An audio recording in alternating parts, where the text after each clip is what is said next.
ಶ್ರೋತೃಗಳೇ ನಮಸ್ಕಾರ. ಕಥೆಯನ್ನ ಹೇಳುವುದಕ್ಕೂ ಕೇಳುವುದಕ್ಕೂ ನಮ್ಮ ದೇಶಕ್ಕೆ ಅನೇಕಾನೇಕ ಶತಮಾನಗಳ ಪರಂಪರೆನೇ ಇದೆ. ನಮ್ಮ ಪ್ರಾಚೀನ ಗ್ರಂಥಗಳು ಕಥಾನಕಗಳ ಭಂಡಾರವೇ ಆಗಿದೆ. ಪ್ರಾಚೀನ ಸಾಹಿತ್ಯದಲ್ಲಿ ವಿಷಯವೊಂದರ ಪ್ರತಿಪಾದನೆಗೆ ಸದೃಶವಾದ ಕಥೆಯೊಂದನ್ನ ಹೊಸೆದು ಹೇಳುವುದು ಜನಪ್ರಿಯ ಪದ್ಧತಿಯಾಗಿತ್ತು. ಮಳೆಗಾಲದಲ್ಲಿ ಕತೆಗಾರರು ಸ್ಥಳದಿಂದ ಸ್ಥಳಕ್ಕೆ ಸಂಚರಿಸಿ ಬೀದಿ ಕೇರಿಗಳಲ್ಲಿ ರಾತ್ರಿಯ ಹೊತ್ತು ರಾಮಾಯಣ, ಮಹಾಭಾರತ, ಭಾಗವತ ಮುಂತಾದ ಕತೆಗಳನ್ನ ಸಂಗೀತದ ಉಪಕರಣಗಳನ್ನ ಬಳಸಿ ಹೇಳ್ತಾ ಇದ್ರು.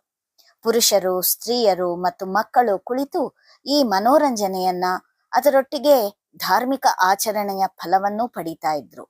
ರಾತ್ರಿ ಊಟ ಮುಗಿಸಿ ಗ್ರಾಮದ ಮುಖ್ಯ ಬೀದಿಯಲ್ಲಿ ಜಮಾಯಿಸಿ ರಾತ್ರಿ ಇಡೀ ಉದ್ದವಾದ ಕಥನದ ಅವಧಿಯನ್ನ ಸವಿಯುವುದು ಸಾವಿರಾರು ವರ್ಷಗಳ ಪದ್ಧತಿಯಾಗಿ ನಡೆದು ಬಂದಿರುವಂಥದ್ದು. ಬೇಸಿಗೆಯ ರಾತ್ರಿಗಳಲ್ಲಿ ಮರದ ಅಡಿಯಲ್ಲಿ ಅಥವಾ ಪ್ರಧಾನ ವ್ಯಕ್ತಿಯ ಮನೆಯ ಆವರಣದಲ್ಲಿ ಊರವರು ಸೇರಿ ವಾರ್ತಾಲಾಪ ವಿನಿಮಯ ಮಾಡೋದು, ಕಥಾ ಪ್ರವಚನ ಆಲಿಸೋದು ಹಳ್ಳಿಗಳಲ್ಲಿ ನಡೀತಾ ಇದ್ದಂತಹ ಜೀವನದ ಒಂದು ರೀತಿಯಾಗಿತ್ತು. ಒಂದು ಸಾಮಾನ್ಯ ಹುಕ್ಕಾದ ಸುತ್ತ ನೆರೆದು ಜನರು ಅದರ ಗುಡುಗುಡಿಕೆ ಸದ್ದಿನ ಸೇರಿಕೆಯೊಂದಿಗೆ ಕತೆ ಹೇಳ್ತಾ ಕೇಳ್ತಾ ಕಾಲ ಕಳೆಯೋದಿತ್ತು. ನಡುವೆ ನಗೆಗಾಗಿ ತಮಾಷೆ ಕಥನ ಹಾಗೂ ಚಟಾಕಿ ಹಾರಿಸುವಿಕೆಗಳು ಕೂಡ ನಡೀತಾ ಇದ್ವು. ರಾತ್ರಿ ಈ ಸಭೆಗೆ ಸೇರುವ ಪ್ರವಾಸಿಗರು ತಮ್ಮ ಕಡೆಯ ವೃತ್ತಾಂತಗಳನ್ನ, ಸಾಹಸಗಳನ್ನ ಹೇಳಿ ಬಣ್ಣ ಕೊಡ್ತಾ ಇದ್ರು. ಚಳಿಗಾಲದಲ್ಲಿ ಕತೆ ಸಭೆಗಳು ಒಂದು ಅಗ್ಗಿಷ್ಟಿಕೆಯ ಸುತ್ತ ನಡೀತಾ ಇತ್ತು. ಪ್ರತಿ ಗುಂಪಿನಲ್ಲೂ ಒಬ್ಬ ಕತೆ ಹೇಳುವ, ಮುಗಿಯದ ಕತೆಗಳ ಬೊಕ್ಕಸ ಇರುವಂತಹ ವ್ಯಕ್ತಿ ಇರ್ತಾ ಇದ್ದ. ಮಕ್ಕಳಂತೂ ಆತನ ಮುಂದೆ ದುಂಬಾಲು ಬೀಳುವಂಥವ್ರೆ.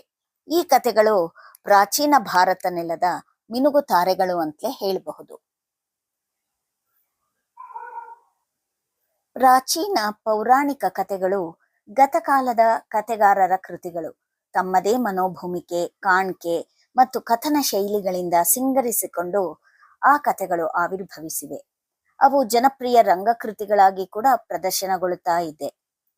ಈ ಕತೆಗಾರರು ಮತ್ತು ನಾಟಕ ರಚನಾಕಾರರು ನಮ್ಮ ಚರಿತ್ರೆಯ ಸ್ಫೂರ್ತಿಯನ್ನ ಜೀವಂತವಾಗಿ ಇರಿಸಿ ನಮ್ಮ ನಾಗರಿಕತೆ ಹಾಗೂ ಸಂಸ್ಕೃತಿಯಲ್ಲಿ ಬೇರು ಹಿಡಿಯುವ ಹಾಗೆ ಮಾಡಿದ್ದಾರೆ. ಕತೆಗಳು ಎಲ್ಲರಿಗೂ ಸ್ಫೂರ್ತಿದಾಯಕ. ಈ ಕತೆಗಳನ್ನ ಓದೋದ್ರಿಂದ ಯಾರೊಬ್ಬರಿಗೆ ತನ್ನ ಬಾಳುವೆಯ ಗುರಿಯನ್ನು ಗುರುತಿಸಿಕೊಳ್ಳಲು ಮತ್ತು ಏಕಾಗ್ರತೆಯಿಂದ ಅದನ್ನ ಈಡೇರಿಸಿಕೊಳ್ಳಲು ತಕ್ಕ ಪ್ರೇರಣೆ ನೀಡೋಕೆ ಇವು ಸಹಾಯ ಮಾಡುತ್ತವೆ. ನಮ್ಮ ಕಥಾವಲ್ಲರಿ ವಾಹಿನಿಯಲ್ಲಿ ಇಂದಿನಿಂದ ಶಿವಪುರಾಣದಿಂದ ಆಯ್ದ ಕಥೆಗಳನ್ನ ನಾವು ಪ್ರಸ್ತುತಪಡಿಸ್ತಾ ಇದ್ದೇವೆ. ನಾನು ವೀಣಾ ಪ್ರಮೋದ್. ಶಿವಪುರಾಣದಲ್ಲಿ ಅನೇಕ ಸಂಹಿತೆಗಳು ಕೂಡ ಇದೆ. ಉದಾಹರಣೆಗೆ ವಿಘ್ನೇಶ್ವರ ಸಂಹಿತೆ, ರುದ್ರ ಸಂಹಿತೆ. ರುದ್ರ ಸಂಹಿತೆಯಲ್ಲಿ 3 ಭಾಗಗಳಿವೆ. ಒಂದು ಸೃಷ್ಟಿಖಂಡ, ಪಾರ್ವತಿಖಂಡ ಮತ್ತೆ ಕುಮಾರಖಂಡ. ಮತ್ತೆ ಶತರುದ್ರ ಸಂಹಿತೆ, ಕೋಟಿರುದ್ರ ಸಂಹಿತೆ, ಉಮಾ ಸಂಹಿತೆ, ಕೈಲಾಸ ಸಂಹಿತೆ, ವಾಯುವೀಯ ಸಂಹಿತೆ. ಈ ಥರ ಬಹಳಷ್ಟು ಸಂಹಿತೆಗಳನ್ನ ಕಾಣಬಹುದು.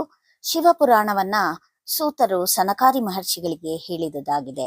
ಸೂತರು ಶ್ರೀ ವೇದವ್ಯಾಸರ ಶಿಷ್ಯರು, ರೋಮಹರ್ಷಣನ ಮಗ.